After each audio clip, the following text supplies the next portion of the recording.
Hi.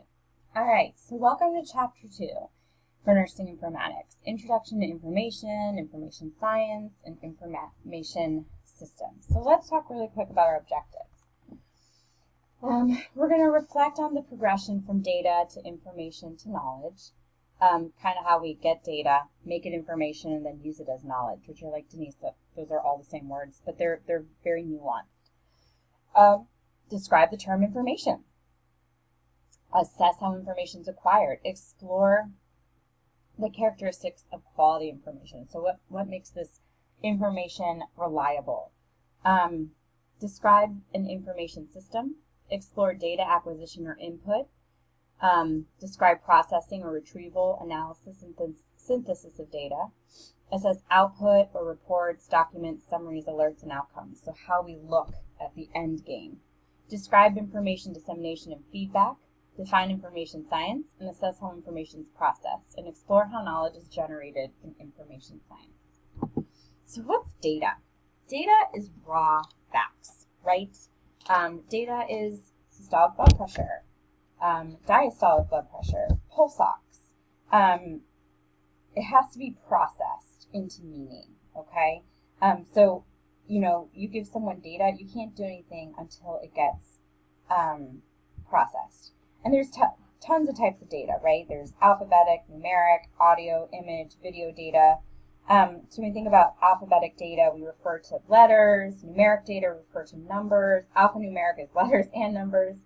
And that could be outputs on digital monitors. So think about when we look on a monitor, somebody's heart rate. That number is just a raw fact. It means nothing without other data. Stringing it together, and when you process that, that's information, right? Audio data refers to sound. So you say crackles. That means nothing to me when you just say crackles. What means something to me is you say crackles at the basis when somebody is having a cough and purulent sputum and a persistent fever. Videos. A picture of somebody, bleeding. Okay, bleeding. A video of bleeding. That means nothing to me. A video of bleeding is your patient on the monitor, okay, let's call it code. So data is just raw facts, and what we do with that data are the next steps in the informatics system. So information, it's when we process the data that has meaning. So I talked to you about, we look on the monitor and we see heart rate. Okay, well, we see a heart rate of 120. That number 110 will mean nothing unless you process that data. That's a high heart rate, right? We know that based on our knowledge that we acquired in nursing school. So what are we going to do with that? We have to figure out what questions are you going to ask based on that data, and that is the use of information. It's data that's processed using our knowledge base. In order for information to be valuable or meaningful, it has to be accessible, so easily attained, accurate, timely, complete, cost-effective, flexible, reliable, relevant, simple, verifiable, and secure. Great, those were just a lot of adjectives. But in order for it to work, it has to fit in the context of when you're reading it. If you give me somebody's really high heart rates after they code, it's kind of useless, right? If you give me somebody's heart rate in a really expensive way, it's not going to be useful because I can't repeat it. If you give me somebody's heart rate in 1 second at a time and not the rest, then it's incomplete because I don't know what the trend is. Is it accurate? Is it because you guessed how long a minute was, or did you use a sweeping second hand? Verifiable. You think you heard a murmur, or did you verify that you heard a murmur? Is it secure? And that's about, patient protection. So accessibility, we talked about, the right user must be able to obtain the right information at the right time. Okay, so let's look at data integrity. This refers to the whole, complete, correct, and consistent data. So that's when we're talking about accuracy and the ability for you to trust that data. Data can be compromised to human error, viruses, worms, other bugs, hardware failures or crashes, transmission errors, hackers, and not just computer failure, there's human failure. And then high quality data, data that's relevant and accurately represents the corresponding concepts. Data is dirty when there are errors in the database, such as duplicates, incompletes, or outdated records.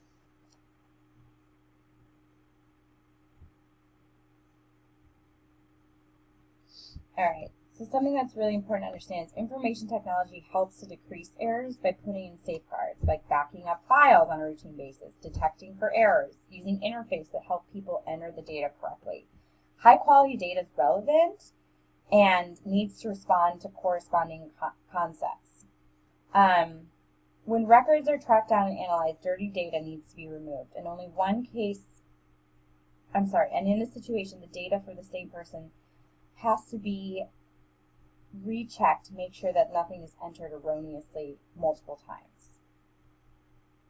Data needs to be processed into information, and it has to be high quality so that we can make informed assessments and decisions. We talked about that. Okay, great. Quality of information. It's necessary for it to be valuable and meaningful. To be valuable and meaningful, information has to be of good quality.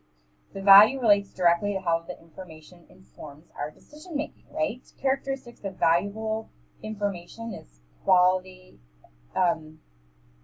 looks at the quality, which means we're looking at accessibility, security, timeliness, completeness, flexibility, reliability. Reproducibility. You say, okay, here's a great example. So I'm a nurse practitioner. I work for the Cincinnati Health Department. And once a week, I have to work in the STD clinic. I had a patient, sounded like he had syphilis in the back of his throat, secondary syphilis. I looked. Based on his history and all these other things, it kind of sounded like syphilis. So I needed to get an RPR, which is a titer that looks to see if you have a reactive protein that reacts to several different bacteriums, including syphilis. That's the most common one. And I did a rapid one, and it came back positive, and I repeated it, and it came back negative. I repeated it again, and it came back negative. So now, did that mean the patient didn't have syphilis? No, but it meant they didn't have primary syphilis, which is going to change the way I treat them. So again, it needs to be reproducible. That's really important for any quality information, whether you're looking at a research article or when you're looking at a patient and you're going to report something. So information science. This is the science of information, studying the application and usage of information and knowledge in organizations and the interfacings or interaction between people, organizations, and information systems. Information science enables the processing of information. So let's talk about this in English, right? So information science evolved over the last 50 years, right? It's kind of thought of as the science of information. We look at applications, we look at how we use information and knowledge in an organization, and how we interact and interface with people, organizations, and other systems. So it's a really extensive interdisciplinary science, and it features a lot from cognitive science, communication science, computer science, library science, and social science, because how we respond to information affects the way we use it. How we process information, like cognitive, is going to affect the way we use it. How we communicate it, how we spread it around, how we store it, which is library science, and computer science, which is how we process the information. Oops, I'm so sorry. So it's a multidisciplinary science like I talked about. Information science studies everything that deals with information, and it's defined as the study of information systems. It's a science that originates from the subdiscipline of computer science. It can also be related to determinism, specifically our response to technological determinism, the belief that technology develops by its own laws, that it realizes its own potential, limited by only the material resource available. So our approach sets the tone for the study of information as it applies to itself, to the people, to the technology, and the varied science that's contextually related depending on the needs of the setting and organization. So information science brings together faculty, students, researchers who share an interest in combining computer science and the social science of how people and society interact with information. So it's this very complex system that we have to look at.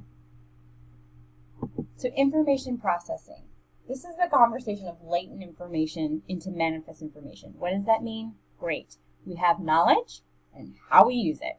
Latent information is that which is not yet realized or apparent. So it's information that's sitting there that we haven't wholly processed into an idea. Manifest information is an idea. It's obvious or clearly apparent. And information science and computational tools are extremely important in enabling that process of data, information, and knowledge to go from latent to manifest. So we look at information systems. This is a combination of hardware, software, telecommunications network that people build and use to collect, create, and distribute useful data, typically in an organizational setting. It can be manually based, but for the purpose of the text, we're going to the term refers to computer-based informatics systems. So we're really going to focus on this whole computer-based system, because in this day and age, yes, we do some manual systems, but for the most part, we are moving into a computer-based. And it's designed for specific purposes within an organization. So information science acquires data or inputs, processes data that consist of the retrieval, analysis, and or synthesis of data. It disseminates or outputs in the forms of reports, documents, summaries, alerts, prompts, and or outcomes, and provides the responsive feedback. So it's the capability to disseminate, provide feedback, and adjust data and information base. It's how we use feedback loops to constantly use information to create newer information. Now, information science has to be user-friendly, right? Because unless we're all computer whizzes, which we all know that we're not, because we all have different skills, we're not going to be able to process the information properly. So organizations are recognizing that their most precious asset is information, right? And it's the information that is represented in our employees' experience, competence, or know-how, innovative or novel approaches. And it's dependent on robust information network, our ability to grab that information and utilize it. I know for me, information is useless if I can't get it quickly, if I can't utilize it easily. So it's really great when I'm trying to look up a treatment plan for someone who is allergic to a certain drug, and I'm given just pages and pages of all this scientific gobbledygook that I can't process in a matter of minutes in order to make a diagnostic decision. And that's really important to understand when you're thinking about processing information.